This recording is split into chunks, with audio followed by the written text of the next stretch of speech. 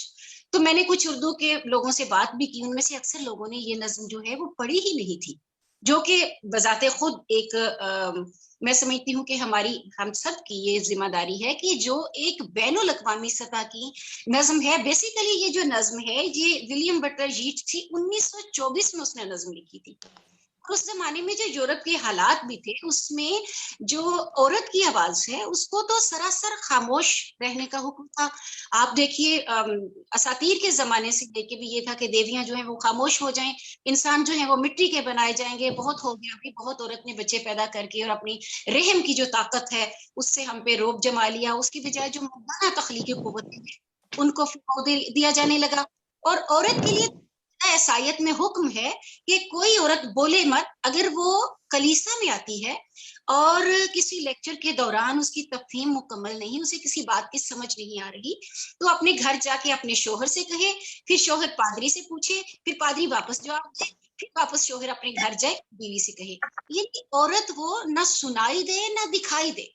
تو اگر اس نے اپنے آپ کو بچانا ہے تو اس کو اپنا وجود معدوم کرنا پڑے گا. تو ہم ییٹس کی نظم پہ لیرا اینڈ سوین، جس نے یورپ میں دھوم مچا دی اور تقریباً تمام یورپی زبانوں میں اس کا ترجمہ ہوا. اور جب کبھی تانیسی کی بات ہوتی ہے تو اس نظم کو یورپی ادب میں ضرور پڑھایا جاتا ہے. مجھے بھی ڈینش کی ٹیچر پڑھنے کے دوران اس کا میں نے ڈینش ترجمہ، انگریزی ترجمہ، اور پھر جب میں اردو میں دیکھ رہی تھی تو پروین شاکر کی جو نظم ہے بے نصب ورثے کا بوجھ، یہ بنیادی طور پر ملکہ لیڈا جو ہے اس کے ساتھ جنسی زیادتی دیوتا زیوس نے کی اور ایک راج ہنس کے روپ میں کی. اب اس کے بعد اس کے ہاں جو بچہ پیدا ہوتا ہے جو زیوس کی بیٹی ہے وہ ہیلن آف ٹرائے. تو یہ اساطیر ایک زنجیر کی طرح آپس میں جڑتی جا رہی ہیں. اگر ایک عورت کا جنسی زیادتی ہو رہی ہے اس کے ساتھ، یہ اس عورت کا قصور ہے. وہ تنہا سمندر کے کنارے پہ کیا کر رہی تھی بھائی، اور وہاں پہ وہ نیم برہنہ حالت میں کیوں بیٹھی تھی. اب اگر دیوتا زیوس نے دیکھ لیا اور اس کی جو خواہش ہے وہ مسترد ہوگی تو یہ دیوتا زیوس کا قصور نہیں ہے، یہ بنیادی طور پر ملکہ کا قصور ہے. تو اس سے پہلے کہ ہم آگے چلیں، میں وقت کا بھی خیال رکھ رہی ہوں. میری کوشش ہے کہ میں آپ کو کلیدی الفاظ میں بتا دوں، لیکن یہ جو بے نصب ورثے کا بوجھ ہے، لیڈا اینڈ سوین، محترمہ شاہدہ صاحبہ یہاں موجود ہیں، وہ جانتی ہیں کہ یہ کس قدر پاورفل نظم ہے.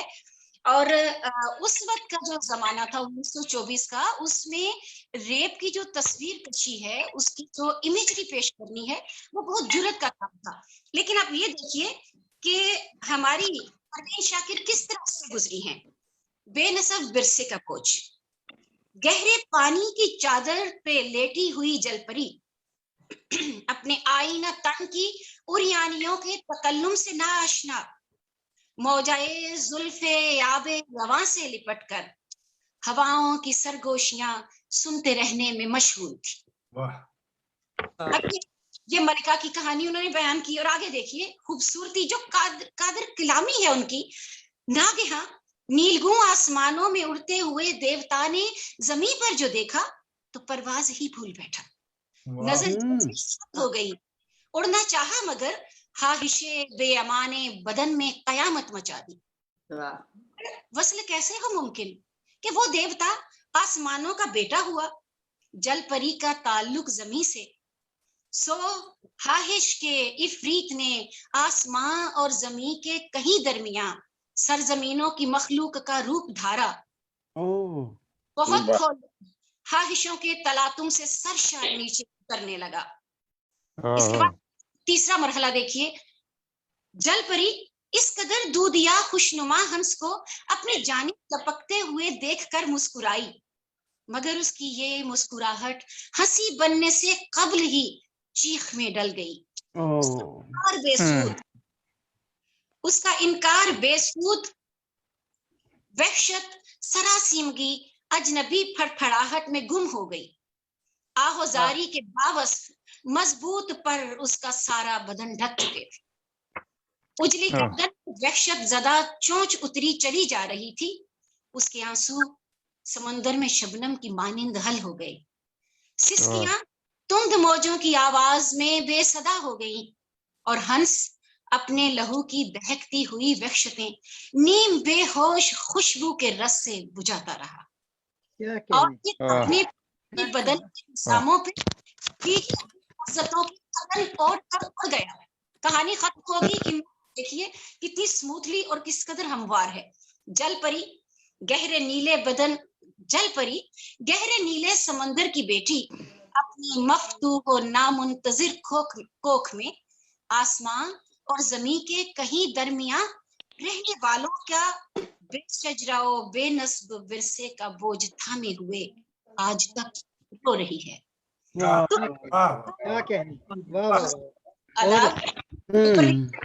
عقیدت ہے کہ یہ خراج تحسین کے لیے ہے.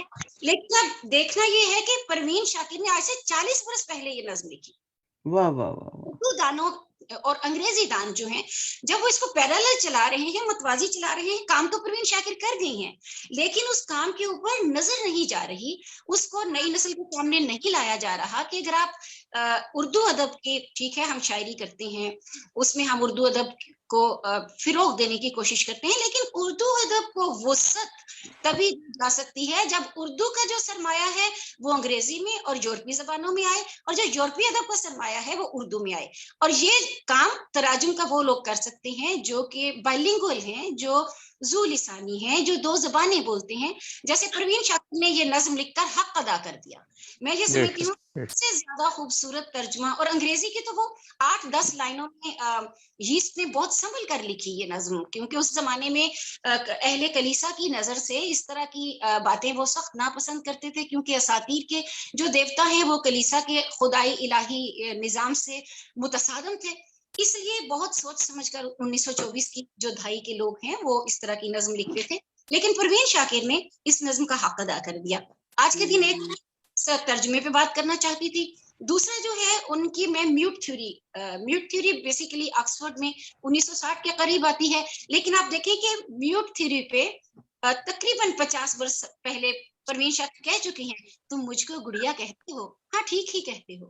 میوٹ تھیوری کا بیسک مطلب یہ ہے کہ عورت کی آواز کو اور جتنے ہمارے طبقے میں پسماندہ یا پسے ہوئے لوگ ہیں ان کی صداؤں کو بے صدا کیا جائے، بنیادی طور پہ میوٹ کر دیا جائے، ان کا ایک ایسا سسٹم آن کر دیا جائے کہ اگر وہ بولیں بھی تو ان کی آواز بے صدا ہو کے ہمارے کانوں تک نہ آئے، ان کے لب ہمیں بے شک ہلتے نظر آئیں. تو شاکر کی جو نظم ہے تم مجھ کو گڑیا کہتے ہو، ہاں ٹھیک ہی کہتے ہو، وہ اس کے اوپر پوری اترتی ہے.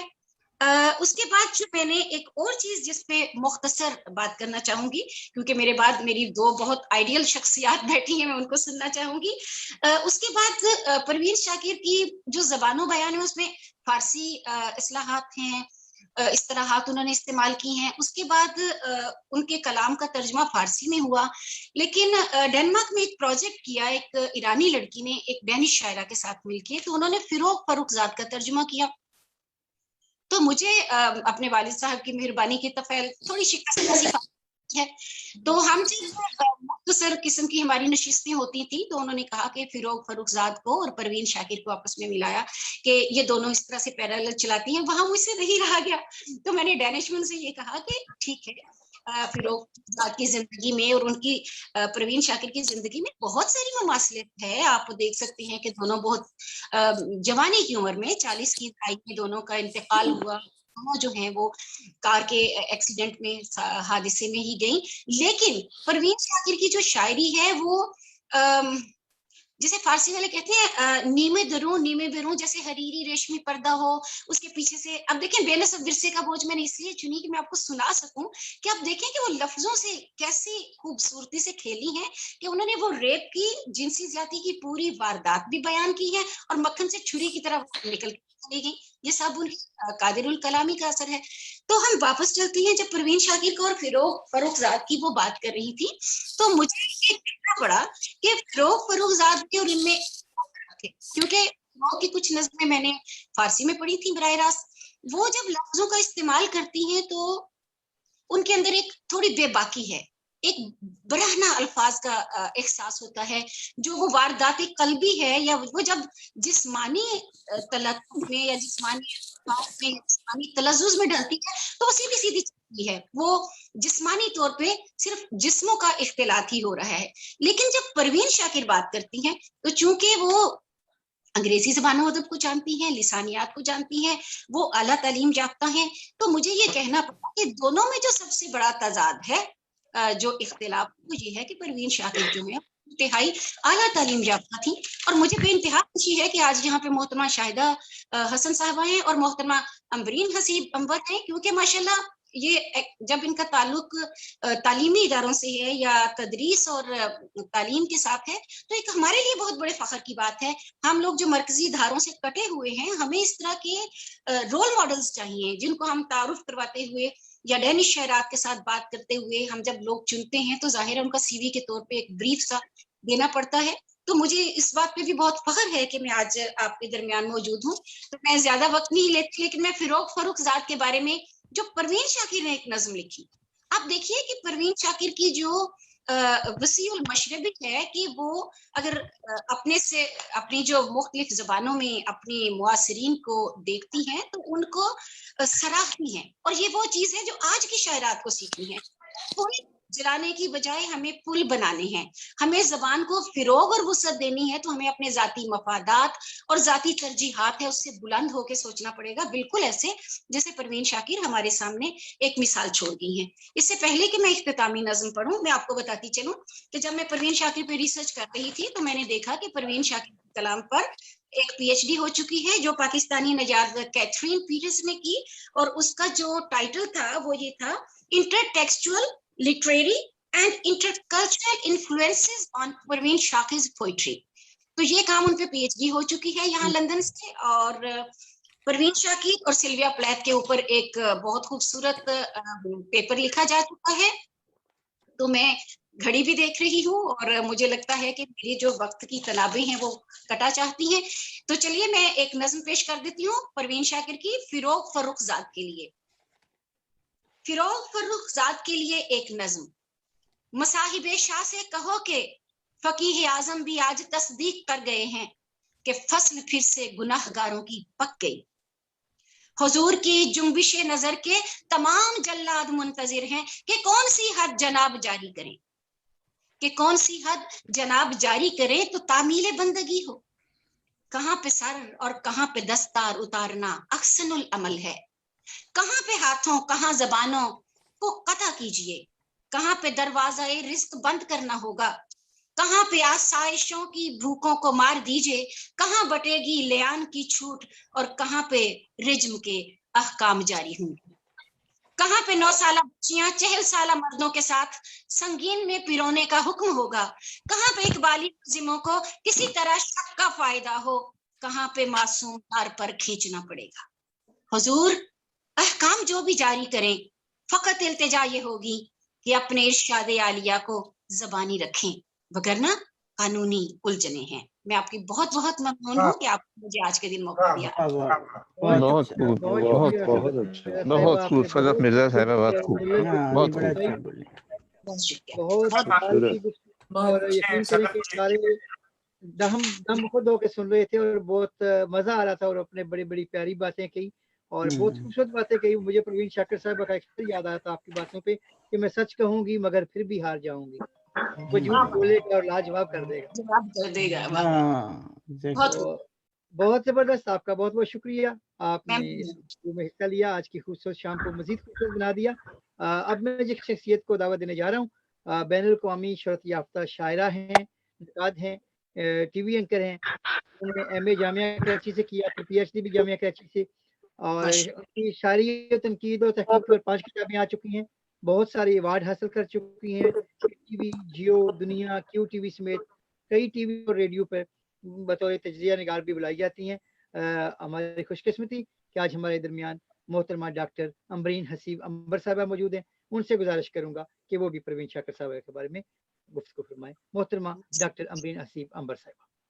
بہت شکریہ آپ کا, اور سب سے پہلے تو بہت شکریہ وکیل انصاری صاحب کا اور کاروان فکر و فن کا کہ انہوں نے اتنے خوبصورت پروگرام میں اتنی خوبصورت شخصیات کے ساتھ ہمیں مدعو کیا اور ہمیں یہ عزت بخشی. ہم بے حد ممنون ہیں آپ لوگوں کے, اور بہت اچھا لگ رہا ہے. ہم نے پہلے بھی کہا تھا کہ آپ لوگوں کی جو محفل ہوتی ہے اس کی خاص بات یہ کہ اس میں بڑی اپنائیت محسوس ہوتی ہے. پتہ نہیں آپ لوگ کیا جادو پڑھ کے پھونکتے ہیں کیا کرتے ہیں لیکن وہ بالکل ایسا لگتا ہے کہ جیسے آپ اپنے اور اپنوں کی محفل میں بیٹھے ہوئے ہیں. اور آج تو خیر بہت سارے اپنے یہاں جمع ہیں. صدف مرزا بھی ہیں اور پروفیسر شاہدہ حسن کو ہم بہت زیادہ آئیڈیلائز کرتے ہیں. محترمہ ڈاکٹر فاخرہ نورین بھی آ چکی ہیں, ان کو بھی خوش آمدید کہتے ہیں. آپ پوچھے جن کا وہ بھی آ گئی. جی ارے واہ واہ ماشاءاللہ. ہم بھی خوش آمدید کہتے ہیں ڈاکٹر فاخرہ نورین کو. ان سے واٹس ایپ پر تو رابطہ رہتا ہے, چلیے آج براہ راست بھی رابطہ ہوگا. تو بہت اچھا ہے کہ پروین شاکر کو آپ لوگ یاد کر رہے ہیں, اور خدا کا شکر ہے کہ ان کی پیدائش اور برسی کے علاوہ بھی کسی دن ان کے لیے پروگرام ہو رہا ہے. کیونکہ ہمارے ہاں کسی بھی شاعر یا شاعرہ کے لیے بس یہ کافی سمجھ لیا گیا ہے کہ جب ان کا تاریخ پیدائش یا تاریخ وفات ہو تو ایک ڈاکیومنٹری بنا دی جائے یا ایک کوئی پروگرام کر لیا جائے اور بس اس کا حق ادا ہو گیا. لیکن ظاہر ہے کہ ہمارے جو شعراء ہیں اور شاعرات اور پروین شاکر جیسی شاعرہ, ان کو تو بار بار یاد کیے جانا چاہیے اور ان پہ مختلف زاویوں سے بات ہونی چاہیے. تو بہت اچھا یہ پروگرام ہے آپ لوگوں کا, اس کے لیے بہت مبارکباد. اور یہ پروگرام اس لیے بھی بہت منفرد اور مختلف ہو گیا کہ اس میں آپ نے مراد صاحب کو بھی بلا لیا. اچھا, ہم سب نے شاید یا کم از کم ہم نے تو مراد صاحب کو پہلی بار دیکھا, لیکن سچی بات یہ کہ وہ ہم لوگوں کے لیے اجنبی نہیں ہے. جس نے پروین شاکر کی شاعری پڑھی ہے تو پروین شاکر کے گیتو ہم سب کے گھر کے ایک فرد ہو گئے تھے. حالانکہ عام طور پہ خواتین کی شاعری میں اپنی اولاد کے لیے کوئی نہ کوئی شعر یا نظم ضرور ملتی ہے, ہم سب نے کچھ لکھا ہوتا ہے. لیکن جو پروین شاکر نے جو انداز اختیار کیا تھا اور جس طرح لکھا, تو یقین کیجئے کہ ان کے جو بیٹے تھے جن کا مراد اس وقت لوگوں کو نام بھی درست یاد نہیں تھا, سب گیتو ہی کہتے تھے ان کو, اور وہ بہت زیادہ ایک اپنے گھر کی شخصیت لگنے لگے. اور وہ جو ابتدا میں انہوں نے یہ کہا کہ وہ بورڈنگ بھیجنا چاہتی تھیں, تو ہمیں ایسا لگتا ہے کہ پروین شاکر نے ان کے لیے جو مرکزی خواب دیکھا نا, جو پرائمری خواب تھا, وہ اصل میں یہ تھا کہ وہ ان کو ایک بہت پر اعتماد اور مضبوط شخصیت دیکھنا چاہتی تھی. اور اسی لیے وہ انہیں اپنے آپ سے دور کر کے بورڈنگ بھیج کر اس شخصیت کو بغیر کسی سہارے کے, بغیر کسی کے اثر کے ایک مکمل شخصیت بنتے دیکھنا چاہتی تھی. اور وہ اس میں بڑی کامیاب رہی. ہمیں تو اس پر حیرت ہے کہ یہ رہتے کینیڈا میں ہیں, مگر ان کو یہ معلوم ہے کہ چیف منسٹر کا نام سید مراد علی شاہ ہے, تو اس کا مطلب ہے کہ دل ان کا پاکستان میں ہی ہے. تو یہ بڑی خوشی کی بات ہے, کیونکہ ہمارے ہاں تو عام طور پہ شعراء شاعرات یہ شکایت کرتے ملتے ہیں کہ ان کی اولاد تو ان کی شاعری بھی نہیں پڑھ سکتی, اردو میں بات بھی نہیں کر سکتی. تو ایسے میں بہت حوصلہ ملتا ہے ایسے بچوں کو دیکھ کے, ایسی شخصیات سے مل کے, کہ یہ ماشاءاللہ اردو میں بات کر رہے ہیں اور پاکستان کے بارے میں بھی معلومات ہیں. تو یہ بہت اچھی بات ہے. صدف مرزا نے بہت عمدہ گفتگو کی اور اسی سے ہم نے سوچا کہ ہم بات کو آگے بڑھائیں, کہ ظاہر ہے کہ یہ مارچ کا مہینہ ہے, اور مارچ کے مہینے میں تو ویسے ہی ہمیں فیمنزم بہت زیادہ یاد آ جاتا ہے. اور جو دور حاضر ہے اس کو تو کہیے کہ ایک جو فیمنسٹ موومنٹ چل رہی ہے اسے ہم سب دیکھ ہی رہے ہیں, اور اس کے رنگ بھی تبدیل ہو رہے ہیں, اس کے معنی بھی تبدیل ہو رہے ہیں. اور ایک طرف ہم یہ بھی دیکھتے ہیں کہ ہمارے ہاں جتنی شاعرات ہیں ان کے ہاں اکثر یہ رنگ ملتا ہے. ظاہر ہے کہ ہم سب کو خواتین کے حقوق کی بھی بات کرنی پڑتی ہے, ان کے مسائل کی بات بھی کرنی پڑتی ہے, ان کے استحصال کی بات بھی کرنی پڑتی ہے. اب دیکھنے کی بات یہ ہوگی کہ پروین شاکر کیا دیگر شاعرات سے اس معاملے میں بھی الگ ہیں, کیونکہ ان کی شاعری ہم جب بھی پڑھتے ہیں تو اکثر یہ سوال دہرایا جاتا ہے کہ ان کی اتنی مقبولیت کا راز کیا ہے, وہ اتنی مشہور کیسے ہو گئیں. تو جہاں اور بہت سے دیگر عوامل ہیں, اس میں جو ہمیں ایک بہت اہم بات نظر آتی ہے وہ یہ کہ پروین شاکر کے ہاں ایک مکمل عورت کا وجود ملتا ہے. کیونکہ ہوا یہ کہ ہمارے ہاں شاعری میں عورت تو ہمیشہ سے تھی, اور کہا یہ جاتا تھا کہ عورت کے بغیر شاعری ادھوری ہے, مگر سچ بات یہ ہے کہ اس شاعری میں عورت مچھر والا ادھر لگا جی, تو اس کا جو مطلب دل تو تھا لیکن اس کا دماغ نہیں تھا, اور وہ ایک بے سر کی بے دماغ کی عورت ہماری شاعری میں ہمیں ملتی رہی. اور اس کے بعد جب خواتین نے شاعری آغاز کی تو ظاہر ہے کہ چونکہ عورت کو ہمیشہ کم عقل سمجھا گیا اور یہ سمجھا گیا کہ اس کی عقل کم ہوتی ہے, تو ہمارے ہاں خواتین نے شعوری طور پر بھی اور لاشعوری طور پر بھی اس بات پہ زیادہ زور دیا کہ وہ یہ ثابت کر سکیں کہ عورت بھی عقل رکھتی ہے، عورت کے پاس بھی دماغ ہے، شعور ہے، اور وہ بات کو سوچتی سمجھتی اور دنیا کو اپنی نظر سے دیکھتی ہے. لیکن ہمیں ایسا محسوس ہوتا ہے کہ کہیں کہیں یہ گڑبڑ ہو گئی کہ ادھر بھی عورت ادھوری ہو گئی. عورت کے پاس دماغ تو آ گیا مگر اس کا دل کہیں رہ گیا. واہ ہم سب نے کیا بات ہے. بہت شکریہ. تو ہم سب نے خواتین کے استحصال کی بات کی، مسائل کی بات کی، لیکن ہم لوگوں کے لیے شاید یہ ضروری ہو گیا کہ ہم اجتماعی مسائل پہ توجہ دیں، اور اس میں کہیں ہمارے انفرادی جذبات پیچھے رہ گئے. حالانکہ ہمیں یہ لگتا ہے کہ جس طرح عورت کے استحصال کا ذکر بہت ضروری ہے، اسی طرح عورت کے جذبات کا بیان بھی بہت ضروری ہے. اور پروین شاکر کے ہاں ہمیں یہ دونوں عوامل ملتے ہیں. ایک طرف ان کے ہاں وہ محبت کا ایلیمنٹ بھی ہے اور عورت کے جذبات بھی ملتے ہیں جو ذاتی سطح کے بھی ہیں اور سماجی سطح کے بھی ہیں، اور ساتھ ہی ساتھ دوسرا دھارا ان کا وہ ہے جس کو ہم کہتے ہیں کہ عورت کا ایک اجتماعی کردار جو سماج میں اور خصوصاً ورکنگ وومن کے طور پہ ہم جب دیکھتے ہیں تو وہ پروین شاکر کے ہاں ہمیں ملتا ہے. دونوں صورتوں میں پروین شاکر نے بڑی سچائی سے کام کیا ہے، اور ہمیں خوشی محسوس ہوتی ہے کہ پروین شاکر کی شاعری میں عورت چاہے محبت کرے یا عورت کے استحصال اور مسائل پہ بات ہو، عورت کوئی آئرن لیڈی نہیں بن جاتی ہے. عورت ایک گوشت پوست کی عورت رہتی ہے، جیتی جاگتی، جس کو درد بھی ہوتا ہے، جس کو خوشی بھی ہوتی ہے، جس کی انا کو ٹھیس بھی پہنچتی ہے، لیکن وہ اتنی باہمت، مضبوط اور حوصلہ مند ہے کہ وہ اٹھ کھڑے ہونے کا حوصلہ رکھتی ہے. اور اس کے بعد وہ پھر ان تمام مراحل سے گزر وہ پھر اپنے آپ کو منواتی ہے دنیا سے، اور یہ ثابت کرتی ہے کہ تکلیف پہنچنے کے باوجود وہ جو میر نے کہا ہے نا کہ تمام عمر میں ناکامیوں سے کام لیا، تو صرف میر ہی ناکامیوں سے کام نہیں لیتے، بلکہ عورت بھی اگر حوصلہ رکھتی ہے، ہمت رکھتی ہے، شعور رکھتی ہے، تو وہ بھی ناکامیوں سے کام لینا جانتی ہے.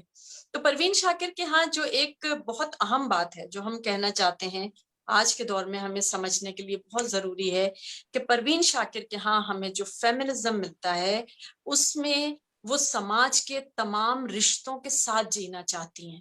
ان کے ہاں وہ تمام رشتے ساتھ لے کر چل رہی ہیں. ان کے ہاں کسی رشتے سے بیزاری یا ایک بہت ہی کہنا چاہیے کہ تعصبانہ رویہ ہمیں نہیں ملتا ہے.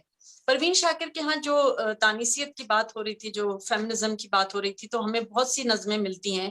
ٹومیٹو کیچپ ان کی ایک ایسی نظم ہے کہ جب بھی پڑھیں تو رونگٹے کھڑے ہو جاتے ہیں. اسی طرح ورکنگ ویمن ان کی بڑی اچھی نظم ہے، شہزادی کا المیہ اور بشیرے کے گھر والی. لیکن ایک نظم ہم آپ کو سنانا چاہیں گے جس سے آپ کو اندازہ ہوگا کہ پروین شاکر کے ہاں یہ جو فیمنزم ہے اس کا تصور کیا ہے، اور ان کی یہ نظم ہے ورکنگ ویمن. سب کہتے ہیں کیسے غرور کی بات ہوئی ہے، میں اپنی ہریالی کو خود اپنے لہو سے سینچ رہی ہوں. میرے سارے پتوں کی شادابی میری اپنی نیک کمائی ہے. میرے ایک شگوفے پر بھی کسی ہوا اور کسی بارش کا بال برابر قرض نہیں ہے. میں جب چاہوں کھل سکتی ہوں. میرا سارا روپ میری اپنی دریافت ہے. میں اب ہر موسم سے سر اونچا کر کے مل سکتی ہوں. ایک تناور پیڑ ہوں اب میں، اور اپنی زرخیز نمو کے سارے امکانات کو بھی پہچان رہی ہوں. لیکن میرے اندر کی یہ بہت پرانی بیل کبھی کبھی جب تیز ہوا ہو کسی بہت مضبوط شجر کے تن سے لپٹنا چاہتی ہے. یہ ایک حقیقی عورت ہے.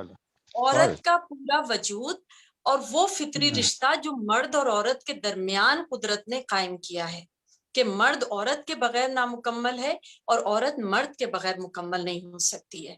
اور سچ بات یہ ہے کہ ہم بھی ایسی ہی دنیا کے خواب دیکھتے ہیں جس میں ہماری بیٹی کے لیے بھی جگہ ہو اور ہمارے بیٹے کے لیے بھی جگہ ہو.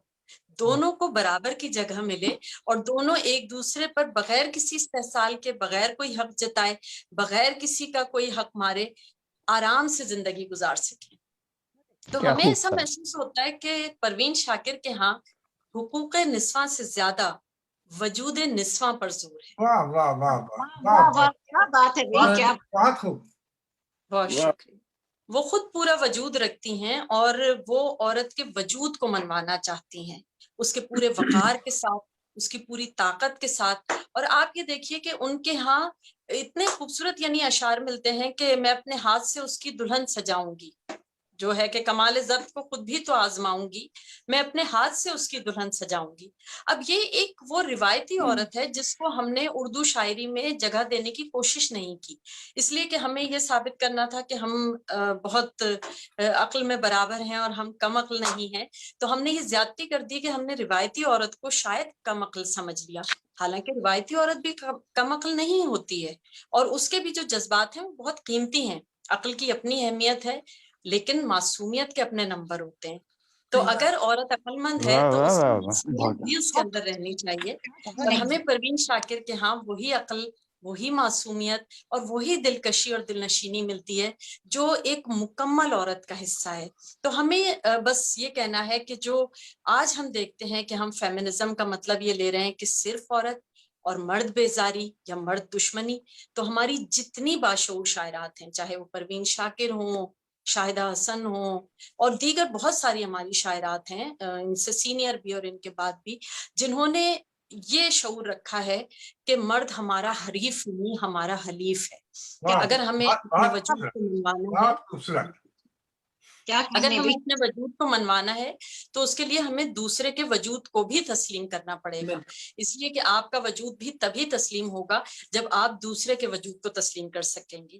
جو غلطی ایک فریق نے کی ہے وہی غلطی دوسرے فریق کو نہیں کرنی چاہیے کہ اس کی شاعری میں بھی وجود ادھورا ہو اور دوسرے وجود یا دوسرے فریق کے بارے میں ایک معتصب، ایک تعصب کے ساتھ رویہ رکھا جائے اور ایسے اشعار کہے جائیں کہ کل کی آنے والی تاریخ میں یہ لکھا جائے کہ جب خواتین نے قلم اٹھایا تو ان کے ہاں بھی ایک بڑا تعصبانہ رویہ ملتا تھا.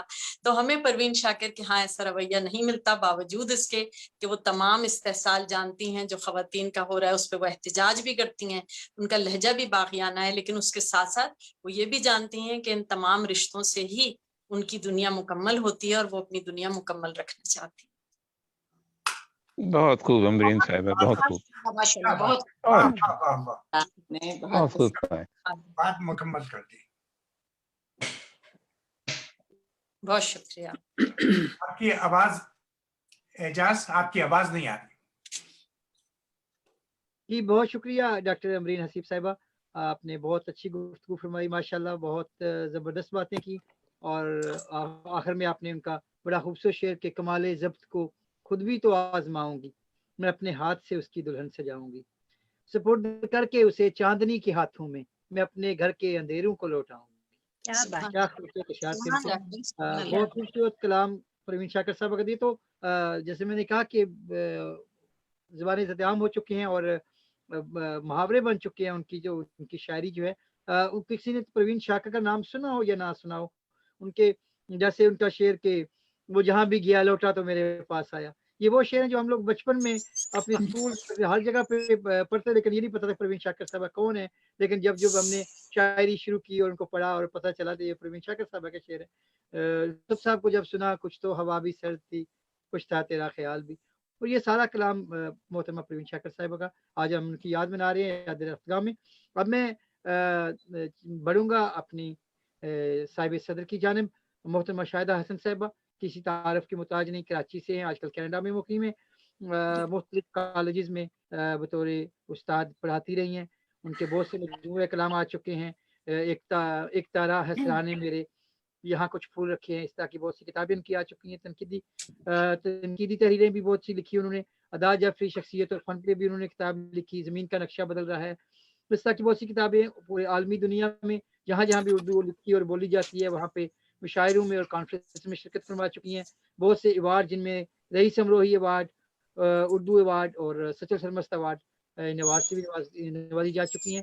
ہماری خوش قسمتی کہ آج کی صدارت انہوں نے قبول فرمائی پہلے حصے کی، اور ابھی وہ پروین شاکر صاحبہ پہ گفتگو فرمائیں گی. محترمہ شاہدہ حسن صاحب، ان سے بہت بہت شکریہ، بہت بہت ممنون ہوں، بہت عزت افزائی ہے.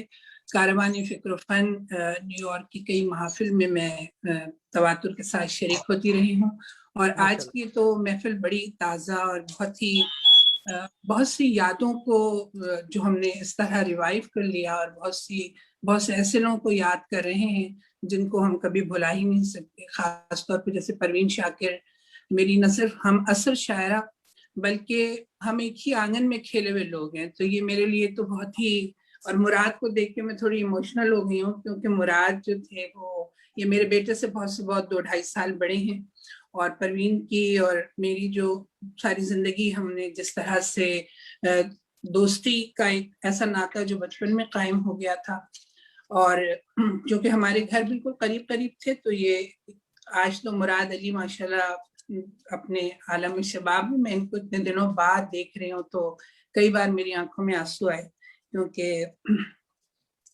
پروین کا یہ خواب ہے، اور پروین کا خواب اس طرح سے میں نے مکمل ہوتے دیکھا، تو جیسے ان کے ایک شعر پہ میرا دل کانپا تھا کہ جب انہوں نے مجھے شعر سنایا تھا کہ وہ تو خوشبو ہے ہواؤں میں بکھر جائے گا، مسئلہ پھول کا ہے پھول کدھر جائے گا، تو مجھے یہ شعر پسند تو بہت تھا، لیکن میرے دل میں تھوڑی سی گھبراہٹ پیدا ہوئی تھی۔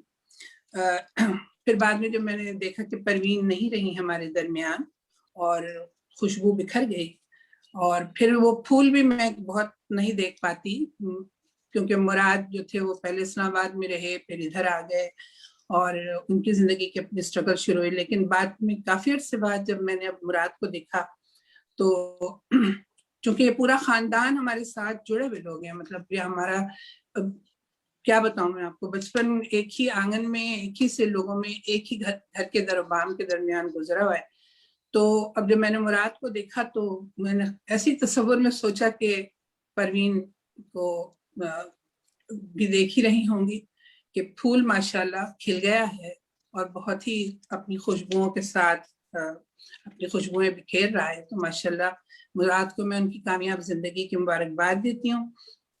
آج کی محفل میں ہمارے صدر مقصد ندیم صاحب تشریف فرما ہیں، قانیہ ادا صاحبہ جو اس ادارے کی اور اس انجمن کی نائب صدر ہیں، اور وکیل انصاری صاحب، آپ سب لوگوں نے مجھے ہمیشہ یاد کیا۔ پروین کے حوالے سے بات کرنا مجھے بہت مشکل بھی لگتا ہے، کیونکہ پروین اس دفعہ بہت تواتر کے ساتھ پروین پر محفلیں چکی ہوئی ہیں، تو میں نے کئی زاویوں سے ان کی شاعری اور ان کی شاعری کی تجزیے کے ساتھ اور ان کی بہت سارے ان کی جو سوچ تھی، جو رخ اس نے اختیار کیا تھا، اس پر میں کافی دفعہ بات کر چکی ہوں۔ اصل میں پروین کی شخصیت مطلب ایک پوری اپنی نسائی تمکنت کے ساتھ سامنے آئی، اور یہ کوئی اچانک کوئی پودا نہیں لگتا، یہ جو پوری شخصیت کا جو گرو کرتی ہے وہ کچھ عناصر ہوتے ہیں ان کی زندگی کے، جس کو ساتھ لے کر جب چلتے ہیں تو وہ پھر آہستہ آہستہ وہ نمو پاتا ہے وہ پیڑ۔ تو یہ شاعری وغیرہ جو ہوتی ہے سب ایک انٹلیکچوئل ایکٹیویٹی ہے اصل میں، جو کوئی بھی ایسا انسان جو اس روایتی لوگوں سے مختلف سوچ رہا ہو، وہ اس کی سوچ ہی اس سے آگے بڑھاتی ہے۔ تو پروین جس گھر میں پلی بڑھی ہیں وہ ایک روایتی سا مذہبی گھرانہ تھا، جہاں کی اپنی رسم و رواج تھیں، اور جہاں پہ خواتین زیادہ تر کچھ مخصوص قسم کی ہی مصروفیات میں رہتی تھیں۔ یہ ساری خواتین بہت جڑی ہوئی تھیں آپس میں، اور ان کی جو تہذیبی زندگی تھی وہ خاندان کی جو پرورش ہوتی ہے، جو اپنے بچے ہوتے ہیں، جو اپنے معاملات ہوتے ہیں، ان پر زیادہ فوکس تھی۔ ان کے درمیان ایک ذہین لڑکی جب پیدا ہو جاتی ہے تو وہ سوچتی ہے کہ مجھے اس سے آگے کہیں نکلنا ہے۔ تو وہ زمانہ میرا پروین کا، چونکہ ہم قریب کے گھروں میں رہتے تھے تو ہم ان باتوں کو ڈسکس بہت کرتے تھے کہ ہم کیسے اس ساری سلسلے میں آگے نکل سکتے ہیں۔ تو ایک بات طے ہو گئی تھی کہ ہمیں پڑھنا چاہیے، کیونکہ اگر ہم نے اعلیٰ تعلیم نہیں حاصل کی، جس کے مواقع بظاہر نظر نہیں آ رہے تھے، تو اگر ہم نے تعلیم حاصل نہیں کی تو ہم جو سوچتے ہیں وہ شاید نہ کر سکیں۔ اور اس کی ایک صورت یہ تھی کہ چونکہ ایک اسکول جو اس علاقے کا اسکول تھا، رضویہ گرلز اسکول تھا، اور وہاں پر کچھ والنٹیئر ہماری علاقے کی جو والنٹیئر لڑکیاں تھیں بہت ذہین، ان میں پروفیسر قرار حسین کی ایک بہو صاحبہ بھی شامل تھی، زاہدہ تقی ان کا نام تھا، اور انہوں نے اور ان کی فرینڈس نے مل کے ایک اسکول کھولا تھا، اور ہمارے گھر کے بالکل قریب وہ اسکول تھا۔ تو پروین اور میں اسی اسکول میں پڑھتے تھے، پروین مجھ سے سینئر تھی تو 2-3 کلاس آگے پڑھتی تھی، اور اس کے بعد والے بیچ میں تھی۔ تو اس اسکول میں جو والنٹیئر خواتین تھی وہ کوئی میرا خیال ہے وہ تنخواہ وغیرہ پتہ نہیں لیتی تھی کہ نہیں لیتی تھی، کیونکہ وہ سارا دن کہیں جاب اور کرتی تھی، لیکن آ کے پڑھاتی اس اسکول میں ہم اس محلے کی لڑکیوں کو تھی۔ وہاں سے بہت سی ٹیلنٹڈ لڑکیاں باہر نکلی، اور شروع کا جو بیچ تھا وہ پروین کا ہی تھا، اور ہم لوگ بہت ہی ارلی کلاسز سے فیض کی نظموں پر، اقبال کی نظموں پر، اور بے شمار ایسی بہترین شاعری کو سلیکٹ کیا جاتا تھا، اس پر ڈسکشنز ہوتے تھے، تقاریر ہوتی تھیں، بیت بازی ہوتی تھی۔ اور یہ ہمارے جتنے سینئر شعراء ہیں جیسے حمایت صاحب ہیں، محسن بھائی ہیں، سر صاحب ہیں، یہ سب لوگ اس اسکول کا وزٹ کیا کرتے تھے، وقتاً فوقتاً ان کو مہمان بلایا جاتا تھا، ان سے ٹاک رکھی جاتی تھی، بڑے بڑے اسپیکرز کو بلایا جاتا تھا بہت۔ تو جب ہم ان لوگوں کو دیکھتے تھے، اتنے ذہین اور پڑھے لکھے لوگ، اور ان کی بہت ہی اس وقت جو باتیں کرتے تھے ہماری سمجھ میں نہیں آتی تھی زیادہ، لیکن ایک اٹریکشن ہماری ڈیولپ ہوتی تھی علمی آدمی سے، فکری آدمی سے۔ تو وہ ایک بیج جو تھا وہ ہم سب کے اندر وہ بو دیا گیا تھا، وہ بالکل ابتدائی عمر کا وہ حصہ تھا جب ہم بہت کم سنی کے 6ٹی 7ویں کلاسز میں ہم لوگ تھے۔ اس کے بعد پھر یہ ہوا کہ لائبریریز بہت رچ تھیں اس علاقے کی، تو کتابیں ہمیں ایسی پڑھنے کو دے دی جاتی تھیں۔ تو میں اور پروین زیادہ تر، آپ سوچیں کہ ہم اس زمانے میں میرے خیال میں میٹرک میں تھی تو پروین لے آئی تھی قرۃ العین حیدر کی آگ کا دریا، اور وہ اتنی مشکل اس کی نثر وہ ہم پڑھ بھی نہیں سک رہے تھے، نہ ہم نے اس کو سمجھا بالکل، مگر ہم اسے لیے بیٹھے رہتے تھے اور ہم اسے پڑھنے کی کوشش ضرور کرتے تھے۔ اسی طرح پروین خلیل جبران کی کتاب لے کر آ گئی، اور یہ پروین کے کمرے کا ایک معاملہ یہ تھا کہ ایک جہاں رہتی تھی وہ ایک مشترکہ خاندان میں، جیسے کہ بتایا کہ بہت سارے فیملی ممبرز اس میں ساتھ رہتے تھے۔ تو ایک پروین کا جہاں بیڈ تھا اس کے ساتھ ہی ایک ٹیبل پر وہ ساری کتابیں ہوتی تھیں کہ جو وہ لے کر آتی تھی لائبریری سے، اور پھر وہ شام کو ہم لوگ ملا کرتے تھے۔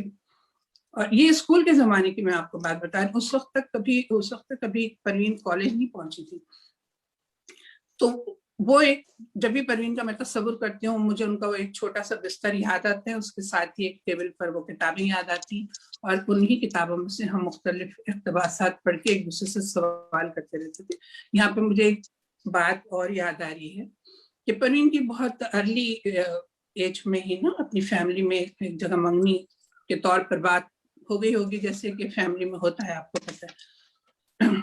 تو وہ جو صاحب تھے ان کو کوئی اتنا زیادہ اٹریکشن نہیں تھا کتابیں پڑھنے وغیرہ سے، کو خاص دلچسپی نہیں تھی انہیں۔ تو وہ اپنے طور پر پروین سے جب بھی کوئی مکالمہ کرنا چاہتے تھے میری معرفت کچھ کہہ دیتے تھے، لیکن پروین نے ایک شرط لگائی تھی کہ تم ان کو جا کے کہو کہ وہ پہلے خلیل جبران کو پڑھے۔ روزانہ وہ ایک نئی کتاب کی شرط لگا دیتی تھی، اور وہ صاحب جو تھے وہ سن کے پریشان ہوتے تھے۔ اچھا، یہ چونکہ ہم لوگ کی سب کی فیملیز میں جو ہمارے مشرقی گھرانے ہوتے ہیں وہاں پر اس طرح کے لوگ ہوتے ہیں، خواتین سے ایکسپیکٹ نہیں کرتے کہ آپ اپنی ارلی اسٹیجز میں پڑھائی لکھائی کی بھی باتیں کر سکتی ہیں۔ تو بہرحال اس طرح سے ہم لوگ آگے بڑھے، پھر پروین چلی گئی سر سید گرلز کالج، وہاں بھی ان کو بہت اچھے لوگ مل گئے، جیسے انہیں مسز آمنہ کمال مل گئی، مسز مختار زمن کی وائف مسز سلمہ زمن مل گئیں، ذکیہ سرور صاحبہ وہ ان کے استاد تھی۔ میں گورنمنٹ کالج میں ان کے بعد گئی کیونکہ میں ان سے جونیئر تھی، مجھ سے پہلے کراچی یونیورسٹی گئی۔ تو انگریزی ادب لیا، میں نے آپ سے کہا نا جب وہ ایم اے کر رہی تھی تو میں آنرز میں داخل ہو گئی تھی، لیکن چونکہ پروین کی وہ ساری ایکٹیویٹیز میری نظر میں ہیں، اور اصل میں پروین کی جو گروتھ ہے نا وہ ایک تخلیقی عورت جن مراحل سے ذہنی طور پر فکری طور پر گزرتی ہے، وہ کوئی طے شدہ بات نہیں ہوتی، وہ اس کا انتخاب ہوتا ہے کہ اس نے کس چیز کو انتخاب کیا ہے۔ پروین کا بیسک جو مقصد تھا وہ 2 چیزیں میں نے نوٹس کی تھی۔ ایک تو پروین ایک خود مختار ذہن کی مالک تھی، تو وہ دوسروں کے ذہن سے نہیں سوچتی تھی. انہوں نے 2 چیزیں طے کی کہ اپنے پیر پہ کھڑا ہونا، اپنے پیروں پہ کھڑا ہونا، اور اپنی اقتصادی حالت کو بہتر بنانا، یہ ایک ان کا ٹارگٹ تھا. اور غالباً اسی لیے انہوں نے بعد میں جو وہ اپنی ایجوکیشن سے پھر ادھر چلی گئی تھی، CSS کر لیا. تو یہ گویا اپنی اقتصادی حالت کو بہتر، تاکہ ہم آگے گرو کر سکیں ایز اے پرسن. تو وہ خواب تھے کچھ پروین کے. جیسے گیتو کے حوالے سے وہ بہت باتیں کرتی تھیں. وہ گیتو کو پتہ نہیں، گیتو کو وہ انسان بنانا چاہتی تھی جیسے مرد کا تصور ان کے ذہن میں تھا. ایک روشن دماغ، ایک اعلیٰ تعلیم یافتہ، ایک مضبوط مرد جس پر کوئی عورت نہ صرف اعتماد کر سکے بلکہ وہ خود بھی اپنی ذات کو آگے لے کر جا سکے. تو پروین جو تھی وہ شاعری میں، تو ظاہر شاعری ہی ان کا آرٹ تھا، شاعری ہی ان کا ہنر تھا. تو وہ اس میں انہوں نے جو کچھ، آپ اگر ان کی شاعری کو پڑھیں گے تو آپ کو ان کی شخصیت کی تعمیر کا اندازہ ہوگا کہ انہوں نے کیسے کیسے اس ایک معاشرے میں رہ کر، جہاں چاروں طرف حالات کافی ناموافق تھے اور جہاں پر بہت ساری کرائسس سے گزرتی ہوئی تھی. میں خود شہر کراچی میں جب رہتی تھی تو میں سوچتی تھی کہ میں اپنے بچوں کو اعلیٰ تعلیم کیسے دلا سکوں گی، جبکہ ہر وقت یہاں شہر کے حالات اتنے خراب، جب اتنی ڈسٹربنس ہوتی ہے اس شہر میں، جب اتنی دہشت گردی ہو رہی ہو. تعلیمی اداروں میں پروین نے بھی پڑھایا ہے تو میں بھی جانتی ہوں کہ وہاں پر کس قسم کے طالب علم آتے تھے جن کو شاید ہی ایجوکیشن کا کوئی مطلب ہی پتا ہوتا. بڑی تعداد ایسی تھی. یہ سب ایک فیک نظام تھا. پروین نے خود بھی اس میں رہ کر بہت بددلی محسوس کی تھی. میں نے تو خیر کافی وقت گزارا ایجوکیشن میں ہی، لیکن ٹارگٹ یہ نہیں تھا. ٹارگٹ یہ تھا کہ یہ سب کچھ درست ہو جائے تو پھر ہمارے بچے بھی ان کو باہر نہ جانا پڑے ملک سے. تو پروین نے، میرا خیال ہے کہ یہ اپنے ذہن میں جو بات طے کی تھی وہ انہوں نے ایک دفعہ ذکر بھی کیا تھا کہ وہ PhD کرنے کے لیے ملک سے باہر جانا چاہتی ہیں. اور ان کی خواہش بھی یہ تھی کہ وہ مراد کو بھی لے جائیں باہر، اور وہ اس کو، جیسے بھی مراد نے ذکر بھی کیا کہ ان کو بورڈنگ بھیجنا چاہ رہی تھی. تو بچے ظاہر ہے کہ وہ اپنی نظر سے زندگی کو دیکھ رہے ہوتے ہیں، لیکن ایک ماں کے لیے یہ ایک بہت بڑا چیلنج تھا کہ وہ مراد کو کیسے اپنے خوابوں کا ایک وہ بنا دے، ایک عکس بنا دے. اب رہ گئی بات پروین کی شاعری کی. دیکھیے میں نے ابھی پچھلے کچھ عرصے پہلے ایک مضمون میرا چھپا ہے قومی زبان کا جو پرچہ نکلتا ہے انجمن ترقی اردو کا، جس کے نومبر کے ایشو میں میں نے پروین پر ایک مضمون لکھا. اس میں میں نے یہی بات ذکر کی تھی اور ابھی بہت اچھی طرح سے اس کا تذکرہ بھی کیا. امبرین نے بھی بہت عمدہ باتیں کی اور صدف مرزا نے تو تانیثیت کے حوالے سے بہت تفصیل سے بات کی. میں نے یہی نقطہ اٹھایا تھا کہ پروین کو ہمیشہ جو ہے سب لوگ ہیں نا وہ خوشبو کی شاعری تک اسے محدود کیے رکھتے ہیں، اسے کوٹ کرتے ہیں. بے شک وہ ایک نیا، ایک تازہ لہجہ اس وقت آیا تھا، اور ہمارے ہاں چونکہ ایک عورت کو اپنی محبت کے اظہار کا، اپنے جذبوں کے اظہار کا حق نہیں دیا جاتا. تو پروین نے جب اس طرح کیا تو سب کو بہت اچھا لگا. لیکن پروین وہی نہیں رک گئی. اگر آپ غور کریں گے تو خوشبو اور اس کے بعد صدبرگ، بلکہ کسی حد تک انکار تک، پروین یہاں اس طرح کی جذباتی شاعری نظر آئے گی آپ کو، رومانوی شاعری نظر آئے گی. لیکن جب وہ زندگی کے اصل سفر پہ نکلی ہیں تو اس کے بعد کی جو آپ دیکھیں انکار سے ان کا مجھے لگتا ہے لہجہ بدلا ہے، اور انکار کے بعد پھر خود کلامی، اور اس کے بعد آگے پھر کفِ آئینہ. تو یہ پورا ایک ارتقاء ہے شاعری کا، جو جیسے جیسے اس کے تجربوں نے اس کو جیسے جیسے اس کے تجربوں نے اس کو سینچا سنوارا. پروین نے ان سب سچائیوں کو لکھا. انہوں نے ملک کے حالات پر بھی لکھا، انہوں نے ماشاء اللہ کے خلاف بھی لکھا. انہوں نے شہزادی کا المیہ جیسی نظم لکھی جس میں انہوں نے جمہوریت کا جو آج کل جو نقشہ ہمیں نظر آتا ہے، اگر آپ وہ نظم پڑھیں، وہ لکھی تو گئی تھی بے نظیر کے زمانے میں، لیکن ابھی جو آج کل کا منظر نامہ ہے اس میں بھی وہ نظم اپلائی ہو سکتی ہے، کیونکہ شاعری کسی ایک مخصوص زمانے کے لیے نہیں ہوتی. تو اور جیسے کہ صدف مرزا نے بڑی تفصیل سے چونکہ مغرب کی تانیثیت کی تحریک کا اور اس کے اثرات کا اور اس کے اسلوب کا ذکر کیا اور اسے پروین کی نظم کا وہ بھی دیا ریفرنس کے ساتھ انہوں نے پیش کیا. وہ چیز میں اس لیے پسند کروں گی کہ پروین کے ہاں اساطیری اور جو اساطیر ریفرنسز اسی لیے آئے ہیں کہ پروین ان چیزوں کو پڑھاتے ہیں. انگلش لٹریچر لکھنے والے سب پڑھتے ہیں ان چیزوں کو. تو کس طرح مغرب میں اتنا آسان نہیں تھا کہ مغرب میں عورت جب اپنے حقوق کی جنگ میں اتنا آگے نکلی اور اس نے بہت کچھ اچیو کیا, تو وہ پورا ایک سلسلہ تھا, وہ ایک پوری مینٹالٹی کے ساتھ جنگ کی عورت نے. اب ہمارے ہاں تو ابھی ہر چیز بہت ہی پرانے رنگ میں ہے. تو میں سمجھتی ہوں کہ پروین نے تو اشارے کر دیے تھے. شاید ظاہر ہے کہ کوئی حکمراں نہیں ہوتا کہ وہ ہر چیز کو خود تبدیل کرے گا, لیکن وہ اشارے کرتا ہے, وہ آپ کو ویژن دیتا ہے, وہ آگے کا راستہ دکھاتا ہے. تو پروین کی ان نظموں کو جو کہ انہوں نے پولیٹیکل ریفرنسز کے ساتھ لکھی تھیں, یا انہوں نے عورتوں کے مسائل کے حوالے سے لکھی, یا انہوں نے جس میں ایک ورکنگ ویمن کے مسائل کو لکھا, تو وہ سب چیزیں جو ہیں وہ اتنی پڑھی نہیں گئی.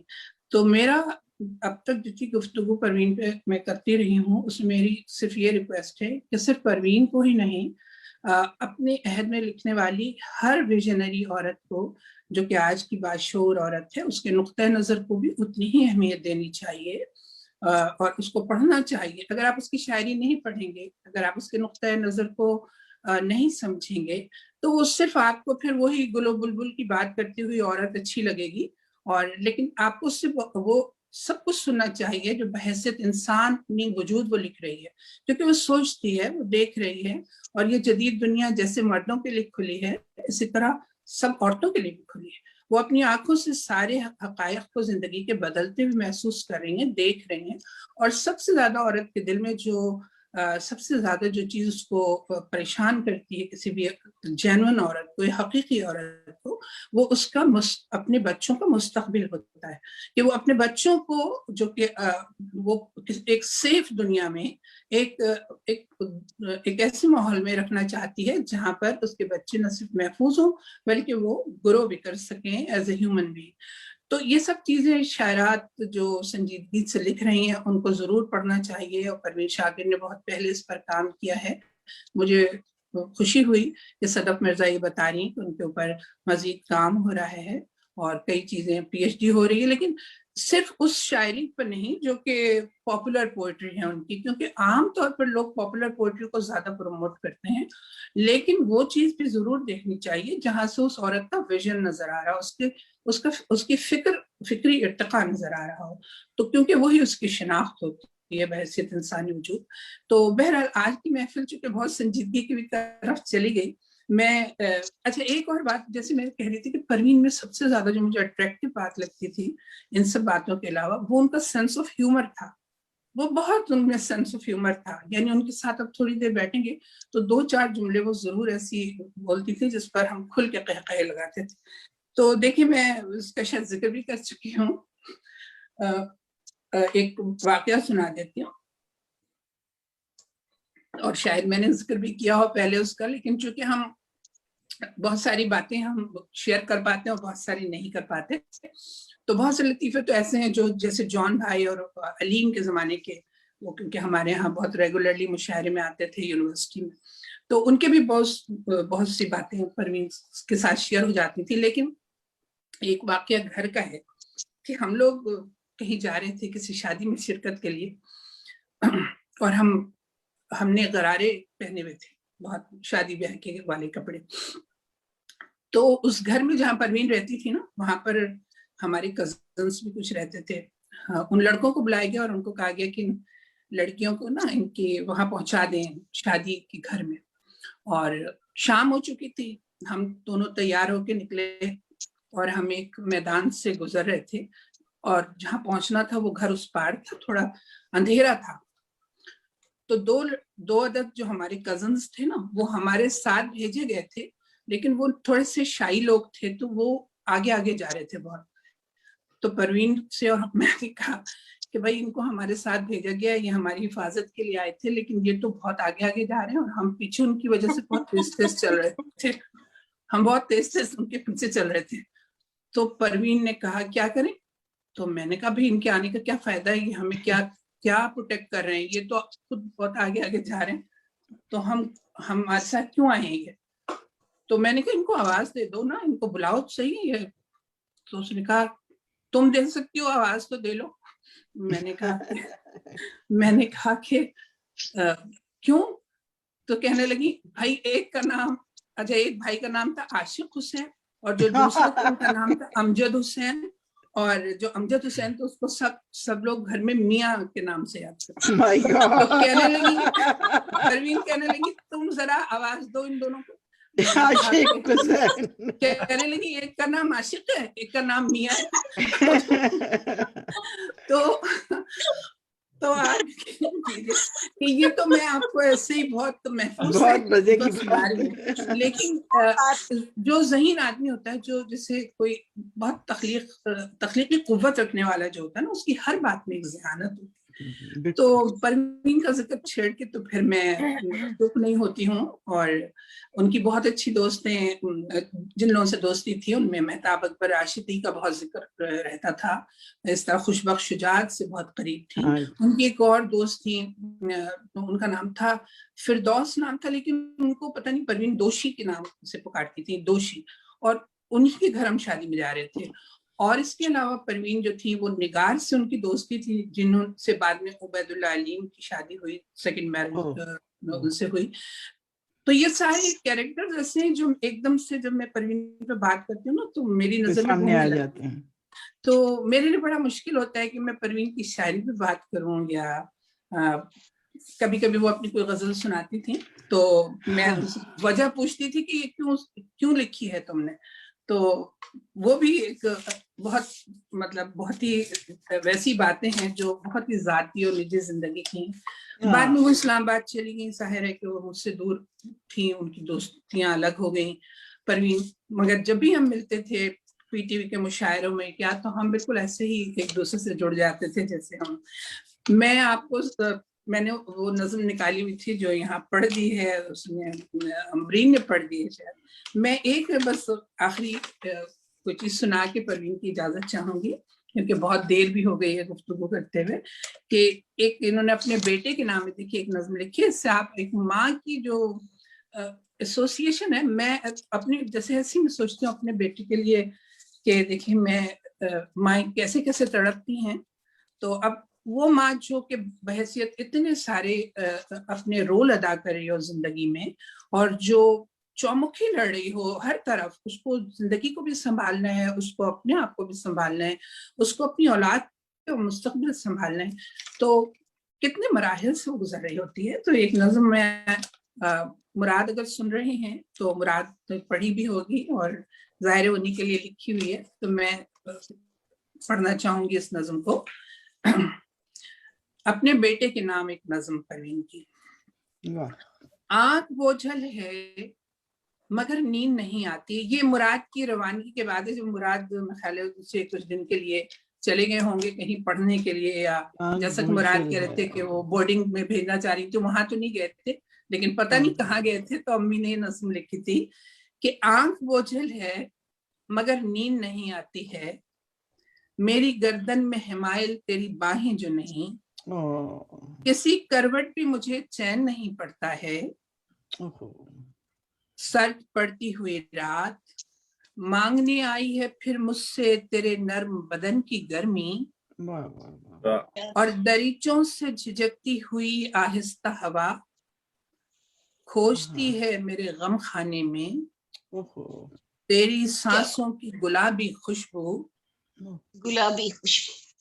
تیری سانسوں کی گلابی خوشبو, میرا بستر ہی نہیں دل بھی بہت خالی ہے, میرا بستر ہی نہیں دل بھی بہت خالی ہے, ایک خلا ہے کہ میری روح میں دہشت کی طرح اترا ہے, تیرا ننھا سا وجود کیسے اس نے مجھے بھر رکھا تھا, تیرا ننھا سا وجود کیسے اس نے مجھے بھر رکھا تھا, تیرے ہوتے ہوئے دنیا سے تعلق کی ضرورت ہی نہیں, تیرے ہوتے ہوئے دنیا سے تعلق کی ضرورت ہی نہیں, ساری وابستگی تجھ سے ہی تو تھی,